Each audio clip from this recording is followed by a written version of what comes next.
متى سنكتنا تركي بكين تكلي كتنا مذيي كجرم فان رموتي مئامي أوجد أما ونسون تكي سلالي بشان هبيا أوجد أمي وابو سنقله أكسب بيكونا اللي أكسب مذيين كيو الرابعي هو نمني ديراتك فكين يبتلاني عادت انترو إساك إسا بشان هبين غيا تكي ملي بشان أمان أدين ماوهي فدي ما يسام ملي أكل مان غيا منيي كنتين غافة الراقدي يا رجل فن ساماني انترو إسا بكجيني تكرساني في بانتي إسا بكجيني تكرساتو لا تأيدي لا تأيه حكم نساكن أما اللي كألا تتخذ فاري ترى رطوبة وانجل مجرى أفان كنتي ما يجي رطوبة جدام جيدين نجتو جيدين نكون كم تلوفا لا تكيو أغرتي فكين يابديري آدمنا سلويو كلا أفان إسي رنغتي هرميسيو ككبه ففورو چلقا ديموتي نيني كافتيتو سنمالي جيدين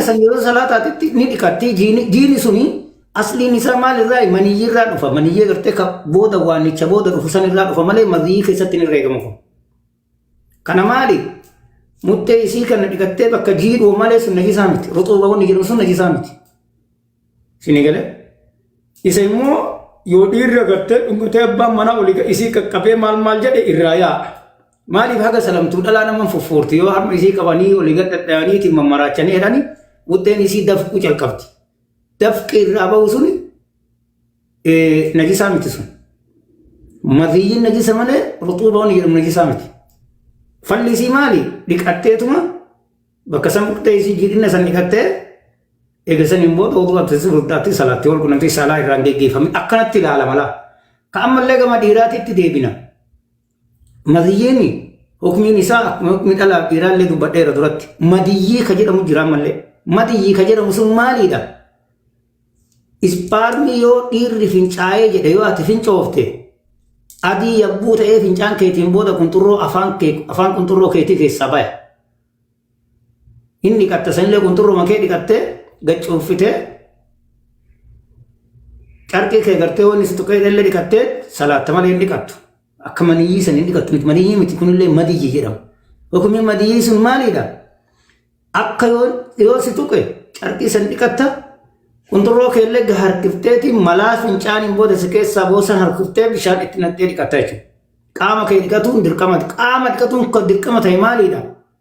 Ka ammallee dhalaa yoo saltee jette hookaa takki kunturroo kee dirqiidhaan harguftee ofirraa yoo baaftee jetteefi takki yoo raftee dhalaa halkan yoo ati saltu hirriibaa kaatee yoo inni sitti yaa'eetiin jedhe hafuurri isaa akkam dhaye akka lixii qamashaa bulee galgala dubartiin dhoote guyyaa yoo bananii jedhan qamashaa sun hafuuradhaan akkas dhaye takki akka gudeelcha nakhlaa jedha gindii nakhlaa keessi yoo urgaa warri gindii nakhlaa warri timira hojjetanii beekan bifti isaa haalli isaa akkasi ka dhiiraa jechuudha yoo malee riwaayaa muslimii keessatti hadiisa 310 irratti nabii rabbii riwaayaa muslimii hadiisa Aishaa dhufe keessatti maa'u rajul ghaliidhun abyad bishaan dhiiraa ka irraa bahu waannichi yoo inni dhalaa salee fi irraa bahu suni yabbuu adii jedha ka dhalaa immoo raqiiqun asfar ka dhalaa immoo maalidha raqiiqun haphi asfar daalacha haphi ho'iiti dhalaa nama yoo salamtee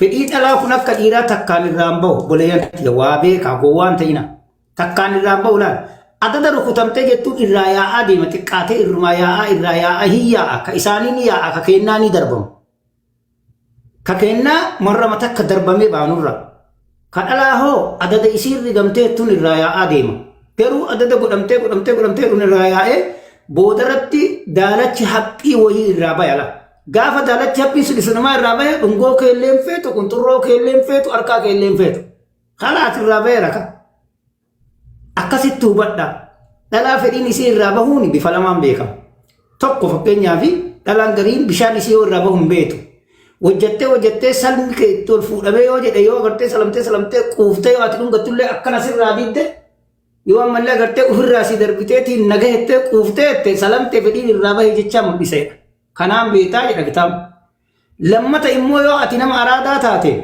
muxxee isii keessaa bishaan nabiyyi rabbi alayhi salaam daalacha haphiidha fedhiin dhalaa ka irraa bahu jedhee dubbatu suni bishaan daalacha haphii yoo muxxee isii keessaa yaa'e paawuriin isaa fuudhamee hufni isaa jabaa ta'ee yoo keessaa gadi yaa'u yoo argite إيجا بشان دالت سن رايا يكون ترو كيلين فيتو دونغو كيلين فيتو سلين فيتو دقيقة سدي هو كاغرته هو دونا چيز دربيته رفو فيتي خلاص فيتو قوفتير نمنياتا قوه جده إنيات سلما قوفته جيچا أكسين بيكما جده الله إرابون كبيكم سيگره وابرتو مرباچي ساتايف أسرت غافي كاللتي رغافته وانا غرته جرتو إن شاء الله غافي برالو جراته اتفو فاتي أسرت ملّا غرته كچلوتي غرفا ابنا بغمتك كومبليكي جلسين عمت كومبليكي جلسين وران نور دفتن وران نيني بيكان وران غرته اسكي سرنوان بيكو اتفو موت رابا يكشتي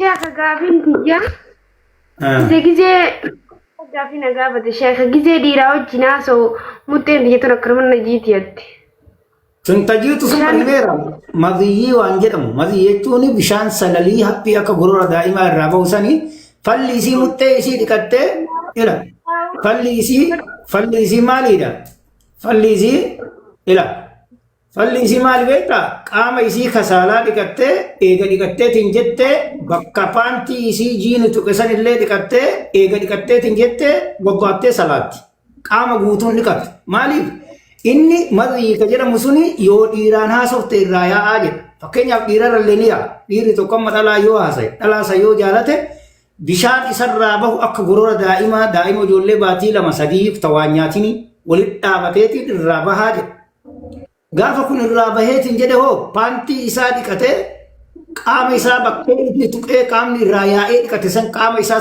saalaa san dhiqata malee qaama guutuun dhiqatu sababbiin isaa maaliif waan madiyyi ta'eef jechi madiyyi jedhamu afaan arabaati afaan kennaan maaliidha madiyyi wanni jedhamu bishaan mi'aami'oo jechuudha bishaan mi'aami'oo jechuun maali dhalaallee yoo dhiiraan haasofte irraa yaa'a itti tolaka dhiirrillee yoo dhalaan haasa'e irraa yaa'a sababii maaliitiif hin tola hojjetuu fedha akka yaada sammuu isaa keessatti jechuudha bifa kanaan dhufa dhiirrillee yoo dhalaa agartee osoo akkana godhe akkana wajjin jiraadhe mataa isaa keessa yaase bishaan sun hin dhufaa jedha dhalaallee yoo ammallee agartee dhiira nagaa argate osoo wajjin jiraadhe isii yoo ta'e bishaan sun irraa yaa'aa jedha ifaan ifatti falli bishaan sanii maaliidha qaama isii kasaalaa bakka irraa bahe sanii fi paantii isii dhiqatu isallee ta'u isiillee ta'u qaama guutuu dhiqatuun hin ta'u kanaaf obboleettii ta'e gaafattuut bishaan dhiiraa yoo haasa'e narraa yaa'ata jettu sanii bonni ati isiin jettu muxxee ta'eetii fi paantii ta'e dhiqadhuu jedhiitiin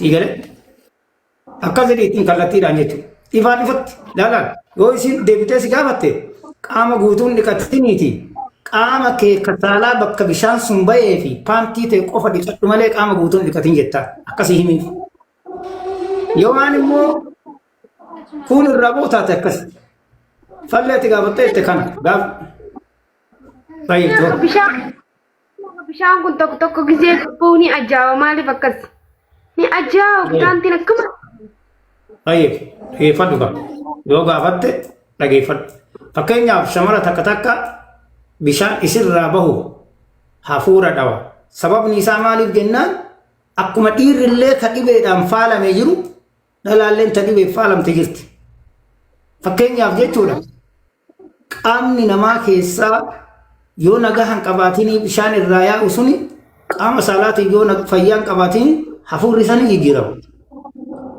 yoo fayyaa qabaatte hoo hafuurri isaa homaan dhabu garuu immoo yoo agartee hafuurri isii adda ta'ee akka shamarran adda ta'ee hafuurri wanni bishaan irraa baasu hafuurri isii adda ta'e gara mana yaalaatti deemuun dirqama isii irratti sababii maaliif amala dhibee keessatti waan ammallee akkanatti jirutti jira malee kitaaba keessatti wanti suni ni ajaa'aa wanni jedhu hin jiru hin ajaa'ibu hafuurri inni dhawu fakkeenyaaf akka dhiiraallee addatti dubbata akka shamaraallee addatti dubbata garuu immoo hafuurri badaan hin jiru hafuura badaa wanni qabu hin jiru wanni hafuura badaa qabu maaliidha xurii laguu yoo itti dhufe qofa isa qofa wanni xiqqoo isii hafuura addatti dhawu malee waan biraa qaamni fedhiin irraa bahu sun hafuura wanni qabu hin jiru mana yaalaa dhaquu qabaatti isii sani dhalaa akkasii hafuurri isii bishaan yoo irraa bahu hafuura dhawe mana yaalaa dhaqii jedhiin doktorri ni kennaaf waan agartee rakkinna isii ilaalee egaa isii ilaalee jedhee waan kana dhukkubsattee jedhee kennuufii danda'a dhaganu.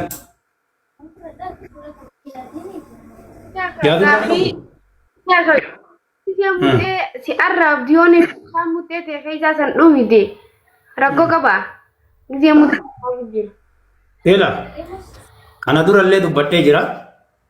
Warri ammallee agartee dura dhungatuun duratti daabboo haadha manaa ta'e dhungatuun duratti waa afurtu qabatase. Waa afur. Isinii meera durallee yeroo hedduu sagalee ta'e waraabbadha waliif dabarsa waliif raamsa.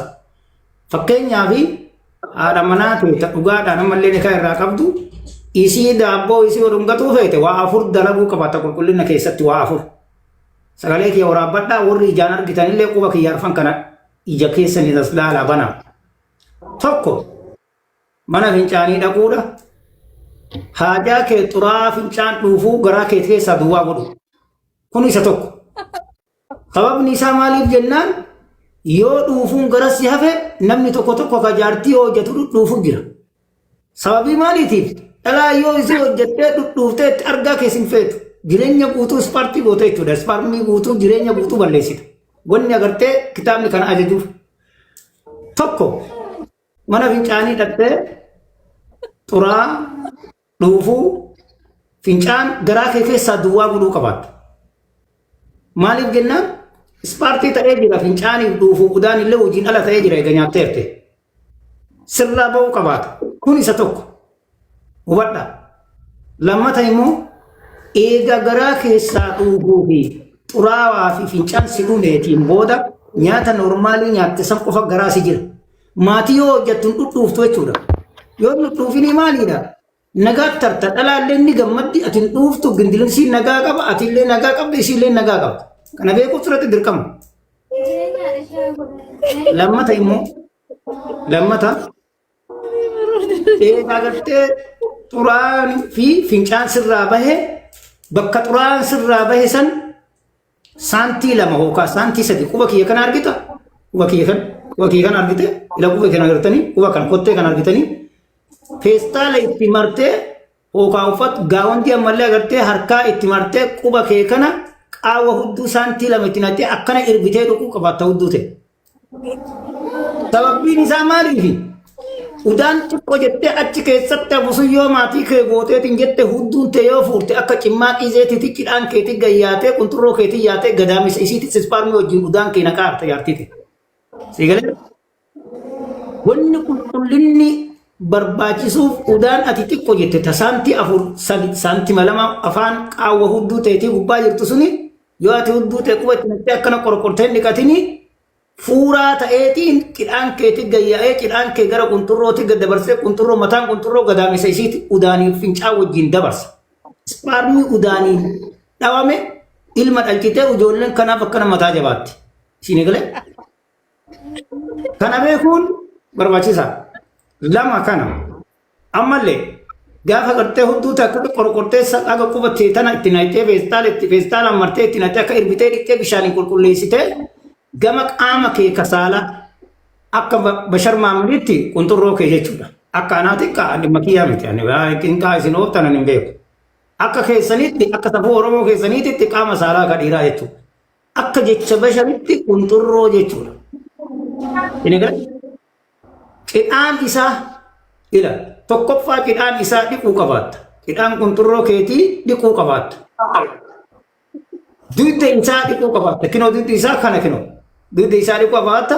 Mataa isaallee dhiquu qabaatta. Maaliif qidhaan dhiqta? Xuriin ilma dhiiraa bakkeen jabaan bakka jiru eessa qidhaan isaati. Maganaanyaan xurii maali qidhaan? Qidhaan waa sadii irra wal ga'a. Dhuufuu takka hafuura udaanii lama hafuura fincaanii sadii. Amma nam tokko tokko jechuudha akka qotiyoo boojii nyaatatti akka alba'u jira. Maamadoon tokko tokko nama ofirraa ilaalee akka korreentii bishaaniitti albaa oolu. Mataa firiijii godhatee deema. Surree ammallee jiinsii godhatee deema. Yoo achi ilaaltee jettu kunoo daallee mul'isee akka waan dhalaa wayii ta'etti akkasitti deema. Keessi isaa ajaawaa tortoraa qidhaan isaa waggaa takka dhiqatee hin beekne jira. Tokkoffaa dhiirummaa godhuu qabaata. Qidhaan kee dhiquu qabaata tokkoffaa. Qidhaan kee wanni ati dhiqxuuf maali? Waa sadii irra wal ga'a. Ciincaa dhuufuu, ciincaa udaanii, ciincaa fincaanii. Namni tokko tokko fincaa'ee naa qunxurroo isaa ofii argufee mataa qunxurroo keessa gayyaa'ee cidhaan irraa dhufa fincaan cidhaan irra dhufa. namni tokko udaan hudduu keessa dhiisee udaan hudduu keessaa yaa'u cidhaanii dhufu. Namni tokko akka horii boojii nyaateeti albaa nama ofirraa ilaalaatuma godhaaf koraal korreentii bishaanii baabura bishaanii jechuudha. Sii galee kanaaf qulqulleeffadhu cidhaan keessin jedhe meeshaa qaama saalaa keetii walitti dhiqadhu kun isa lammata sadaffa immoo sheewara seenuu qabaatta. Sheewara seentee qaama kee waliigalaa dhiqatta. Qaama waliigalaa keessatti ilkaan dhigatu jira, bobaa kee haadatu jira, handhuura kee xurii keessaa yaasu jira, saphii kee haadatu jira, qeesha kee haadatu jira, gurra kee keessaa malaa yaasutu jira, funyaan kee furrii waggaa tokko si keessa shameeti jettee deemtu sana agartee uf keessaa yaasuu qabaatta. Hoola nama meeqa jira ka funyaan isaa waggaa tokko furriin keessa taa'u goge. Kanaaf dhalaan isin jibbitee saba biraa jala deemti. Dhalaan sababni isin jibbituuf kanaaf isinii galeera. Sheewarri sadii mire arfaffaanoo maaliidha? Yoo udaantuun qaanyootu udduu ta'e hagana addaan bal'iftee udaan mataa namaa ga'u keessaa yaaftu sanuun qaanyootu girgiraa fuudhiitiin ejersa fuudhii kasala barbadaa kasalaa fuudhii girgiraa keessa kaayiiti. Ixaana fuudhii yoo ixaana hin qabne naddii fuudhii yoo naddii hin qabne ejersa bullaa fuudhiiti girgiraa itti naqii hudduu ta'e akkana addaan qabii qaawwa hudduu ta duratti quba itti nattee sanii itti ol aarsi. Maammata otiin jechu jira laa. Sababni ati hudduu ta'e bantee aara sanitti ol aarsituuf maali? Carqii isii tuqeessanii carqii sanii dhiqatti muttee isiillee bakka jiini sun tuqeen dhiqattee jechuudha. Najisa waan ta'eef jecha. Garuu qaama guutuu dhiqatuun akka agartee maniyyii saniin ta'u. Ila isinii daree garaagarummaa qaba. Maniyyii qaama guutuu dhiqatti. Maniyyii hoo. Qacarriitti dhaggeeffachuu jiran faana. Bakka jiini qabattee nu jira sodaadha. bakka jiini isii laala haasawaa biraan haasawaa kitaaba dubbatu jira. Dhaabeedhaan isinirraa dhaabee haasoftanii kitaaba dubbatu jira. Amma kitaabni kun kitaaba xukumiiti waan isaan nuti rabbiin itti naqaba yoo xiqqoo siree godhu. Achi qabi jechuunii fi beekadhaa sheekha miira keessa nama galchitee kofila nama kofalchiisan ijoo gachi qabi jechuudha. Beeku rakkoon qabu booda haasoftan kitaaba dubbannee kaanee haasoftan.